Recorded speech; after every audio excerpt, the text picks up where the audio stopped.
Welcome to Phoenix talks. We are మనం ఎవరు? ఈ ప్రశ్నకు సమాధానం ప్రముఖ శాస్త్రవేత్త కార్ల్ సాగన్ మాటల్లో చెప్పాలంటే we all are star dust. మనమంతా నక్షత్రాల ధూళి.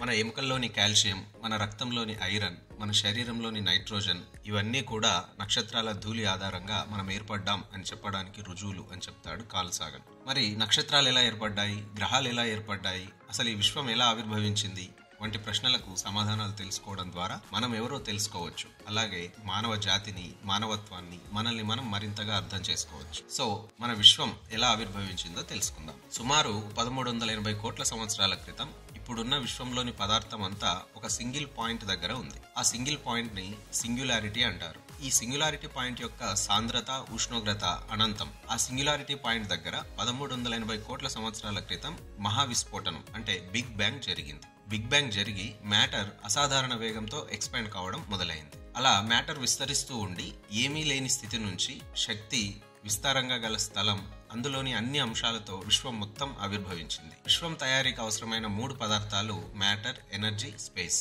ఎక్కడి నుంచి వచ్చాయి అంటే బిగ్ బ్యాంగ్ ద్వారా వాటంతటవే వచ్చాయి. ఈ విధంగా విశ్వం శూన్యంలో నుంచి తనంత తానుగా పుట్టుకొచ్చింది. బిగ్ బ్యాంగ్ ద్వారా లెక్కలేనంత ధనాత్మక శక్తి పుట్టింది. అదే విధంగా రుణాత్మక శక్తి కూడా పుట్టింది. అయితే అలా జరిగినప్పుడు ఒక 100 కోట్ల యాంటీ మ్యాటర్ పార్టికల్స్ కి 100 కోట్ల ఒక్క మ్యాటర్ పార్టికల్స్ ఏర్పడ్డాయి. ఈ అధికంగా ఏర్పడిన ఒక్క మ్యాటర్ పార్టికల్ ఈ విశ్వంలోని నక్షత్రాలు, గ్రహాల ఏర్పాటుకు దోహదం చేసింది. ఇదంతా కూడా ఒక సెకండ్ లో 10 లక్షల వంతు టైం లోపల జరిగిపోయింది. ఈ కొద్ది టైంలో యూనివర్స్ ఒక చిన్న అణువు సైజు నుండి 60 బిలియన్ల మైల్స్ సైజుకు పెరిగిపోయింది. ఈ టైంలో ఉష్ణోగ్రత 18 ట్రిలియన్ ఫారెన్హీట్ గా ఉంది. క్రమంగా విశ్వం విస్తరించే కొద్దీ ఉష్ణోగ్రత తగ్గుతూ వచ్చింది. అలా ఉష్ణోగ్రత తగ్గుతున్న క్రమంలో అధికంగా ఉన్న ఒక మ్యాటర్ పార్టికల్ తో ఎలిమెంటరీ పార్టికల్స్ అయిన క్వార్క్స్, గ్లూయాన్స్ ఏర్పడ్డాయి. ఉష్ణోగ్రత తగ్గే కొద్దీ క్రమంగా క్వార్క్స్, గ్లూయాన్స్ కలిసి ప్రోటాన్స్, న్యూట్రాన్స్ ఏర్పడ్డాయి. తదుపరి ఉష్ణోగ్రత మరింత అంటే సుమారు 1 కోటి డిగ్రీలకు తగ్గిన క్రమంలో ప్రోటాన్స్, న్యూట్రాన్స్ కలిసి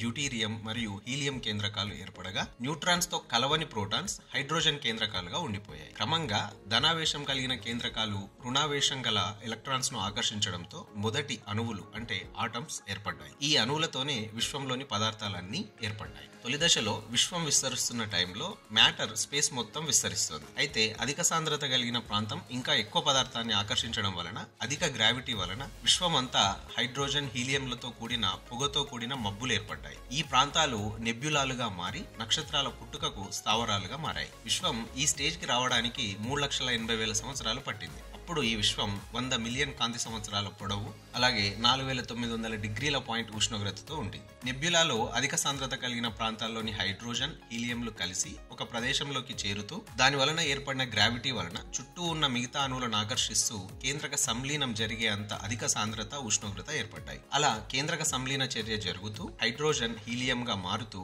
అధిక వేడి, కాంతినిస్తూ నక్షత్రాలుగా ఏర్పడ్డాయి. నక్షత్రాల ఏర్పాటుకు గ్రావిటీ ఎలాగైతే అధిక సాంద్రత గల వాయువుతో కూడిన ప్రాంతాన్ని దగ్గరగా చేర్చిందో, అలాగే నక్షత్రాలను దగ్గరగా చేర్చడంతో గెలాక్సీలు ఏర్పడ్డాయి. అలాంటి ఒక గెలాక్సీ మన సౌర కుటుంబం ఉన్న మిల్కీవే గెలాక్సీ. మన మిల్కీవే గెలాక్సీలోనే సుమారు 30,000 కోట్ల నక్షత్రాలు ఉన్నాయి. మన మిల్కీవే లాంటి గెలాక్సీలు ఈ విశ్వంలో సుమారు 20,000 కోట్లు ఉన్నాయి. నక్షత్రాలలో మండడానికి ఇంధనంగా కావలసిన హైడ్రోజన్ అణువులు ఉన్నన్ని రోజులు నక్షత్రం వెలుగుతూ ఉంటుంది.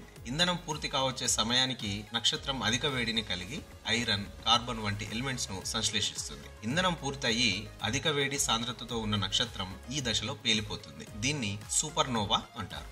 ఇప్పటికీ ఈ విశ్వంలో ఎక్కడో ఒక చోట సూపర్నోవాలు జరుగుతూనే ఉంటాయి. ఇప్పటికీ విశ్వం వయస్సు 900 కోట్ల సంవత్సరాలు. విశ్వం పరిమాణం 3 ట్రిలియన్ కాంతి సంవత్సరాలు. ఉష్ణోగ్రత -450 డిగ్రీలుగా ఉండింది. సూపర్నోవా వల్ల విడుదలైన ఎలిమెంట్స్ తో ప్లానెట్స్, ఇంకా 2వ తరం నక్షత్రాలు ఏర్పడ్డాయి. అందుకు నక్షత్రాల పుట్టుక మాదిరిగానే గ్రావిటీ, డెన్సిటీ కీలక పాత్ర పోషించాయి. అలా 460 కోట్ల సంవత్సరాల క్రితం మన సూర్యుడు, గ్రహాలతో కూడిన మన సౌర కుటుంబం ఏర్పడింది. సూర్యుడిలో 91% హైడ్రోజన్, 8.9% హీలియం, 0.1% కార్బన్ మొదలైన ఎలిమెంట్స్ ఉన్నాయి. సూర్యుని కోర్లో ఉన్న హైడ్రోజన్ కేంద్రకాలు తమ తమ గ్రావిటీ వలన తమతో తాము కలిసిపోతాయి. అలా 4 హైడ్రోజన్ కేంద్రకాల కేంద్రక సంలీనం వల్ల హీలియం ఏర్పడుతుంది. దీని నుంచి శక్తి, కాంతి విడుదలవుతుంది. సూర్యుడికి ఉన్నటువంటి గ్రావిటేషనల్ ఫోర్స్, ఈ న్యూక్లియర్ ఫ్యూజన్ వల్ల విడుదలయ్యే శక్తి, ఈ రెండు పరస్పరం సూర్యుని లేదా సూర్యుడి వంటి నక్షత్రాన్ని బ్యాలెన్స్ చేస్తుంటాయి. ఒకవేళ నక్షత్రంలో హైడ్రోజన్ అయిపోతే స్టార్ యొక్క కోర్లోని గ్రావిటేషన్ వల్ల